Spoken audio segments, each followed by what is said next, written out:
Alright, so I know I haven't made a video in a while, but in honor of my registration expiring in a few days, I figured I'd make a video talking about 1 year owning my 2016 KTM Super Duke 1290R.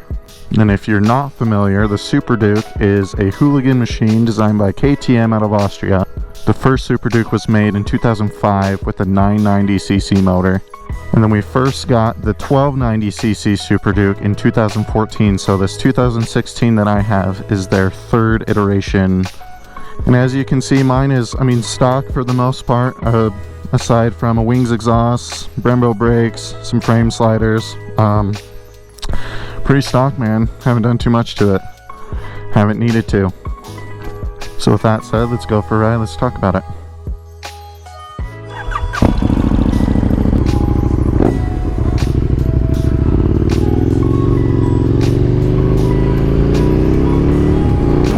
So just to go over some specs real quick with the Super Duke. The Super Duke R is a 1.3 liter 2-cylinder V-twin engine, and it makes about 173 horsepower and 106 pounds per foot of torque.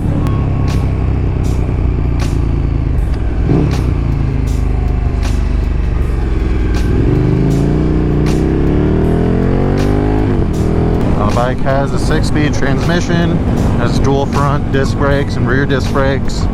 It's got a 24-liter fuel tank. So one of you guys can, do the math, figure out how many gallons that is for us Americans. It's got a few different ride modes. It's got a street, a sport, and a rain. I don't think I've ever taken it out of the sport mode. I've even ridden in the rain with it in sport mode. I'm not gonna lie, it's a little jerky in the low RPMs when it's in sport mode, but it's too fun not to take out of sport mode. It comes with ABS and traction control. You can switch them on and off. If you want to have, a lot of fun, you gotta take that traction control off. And every time you start the bike up, it'll default with both the ABS and traction control on. What do we got here? Honda. So like I said, it's been about a year since I bought this guy.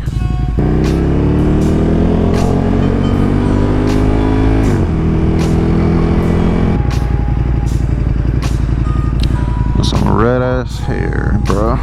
So I guess I'll just go over some backstory with the Super Duke. I wanted a Super Duke for a really long time, like for years, ever since I started riding, really. I think it was actually Snowcat on YouTube, if you guys know him, that got me into really wanting a Super Duke.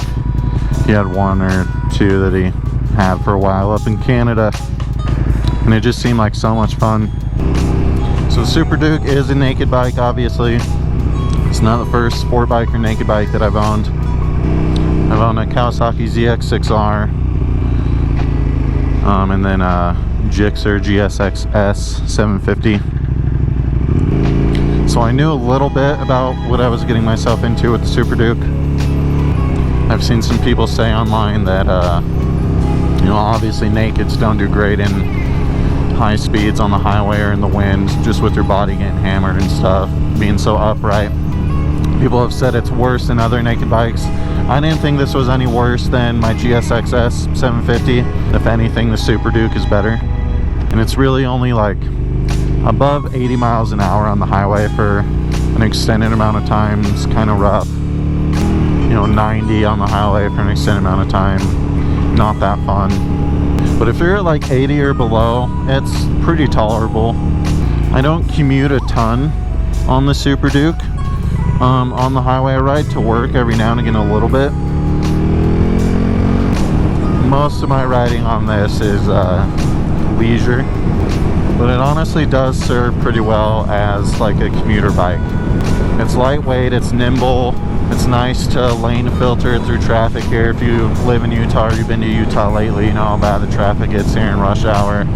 So while this is a straight up hooligan machine, you can absolutely get some service out of this as a commuter bike. It's pretty comfortable. It's got a nice flat seat, which I like, in contrast to some other bikes that have a slope seat, and so your balls are hitting the gas tank.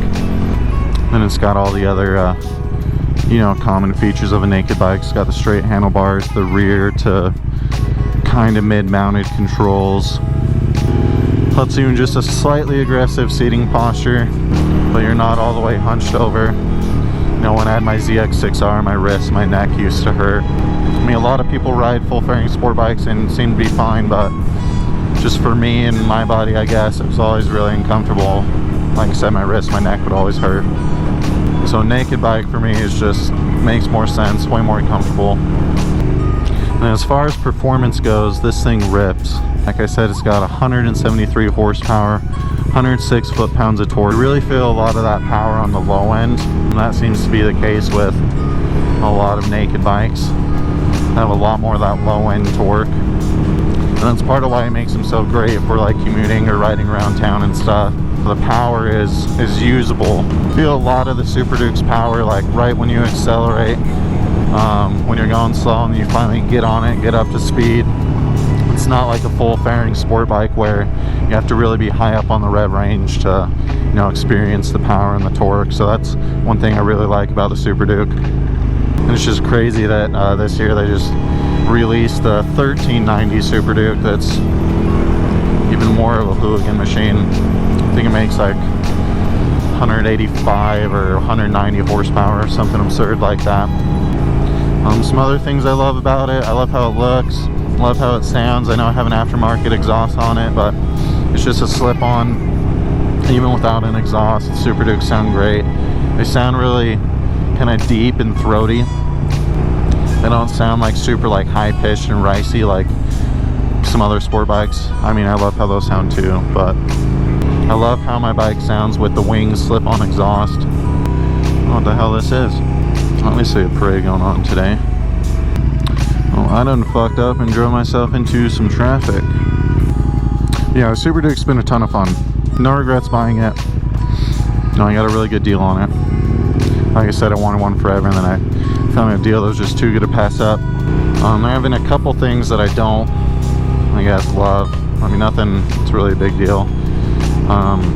I don't like how the ABS and the traction control come default on and you have to turn them off every time you start up the bike. I wish you could turn them off and then they would still be off the next time you ride the bike. Not a huge deal. Doesn't take long to turn them off. I got this little screen. This controls right here. I mean, I only got to press like 4 or 5 buttons, turn them on and off. So not a huge deal at all. Another weird thing that's been going on with it, and it's intermittent, but I'll get the light on for like my front brake switch and it'll give me a little notification and say like front brake switch is bad. When I went to take my bike to get serviced, get an oil change and all that fun stuff, I told them about it, but at the time I took it in, the light wasn't coming on and they couldn't do anything to replicate the light or to get the light to come on, so they never found what the issue was. And then of course, like the next day while I was riding, the light came back on. The brakes are fine. Just for whatever reason, that sensor comes on and off intermittently. We'll see if I can catch it with the sensor on sometime and see if I can make it in there, see what they say. That kind of seems to be the case with European bikes. They seem to be really finicky. I always have weird sensors and weird crap going wrong with them. I guess the only other issue I had was when I first bought it. Whoever put the battery in there got too small of a battery, and so the terminal snapped. There was too much tension on the connections on the top of the battery. Other than that, it's been a great bike. Had no mechanical issues. Got tons of power. When you turn traction control off, it is so easy to get that front wheel off the ground just by twisting the throttle. This bike's been a blast. I've had a ton of fun. So again, I haven't ridden any of the other Super Dukes, just this 2016 version, so can't speak to any of the older ones, can't speak to any of the newer ones. I do like the design of the newer ones, I think better than this 2016. I like the updated headlights on the newer ones. I like the LED digital display on the newer ones. And obviously I'm super intrigued by that new 1390 Super Duke that they have. I'm sure it's just absurd.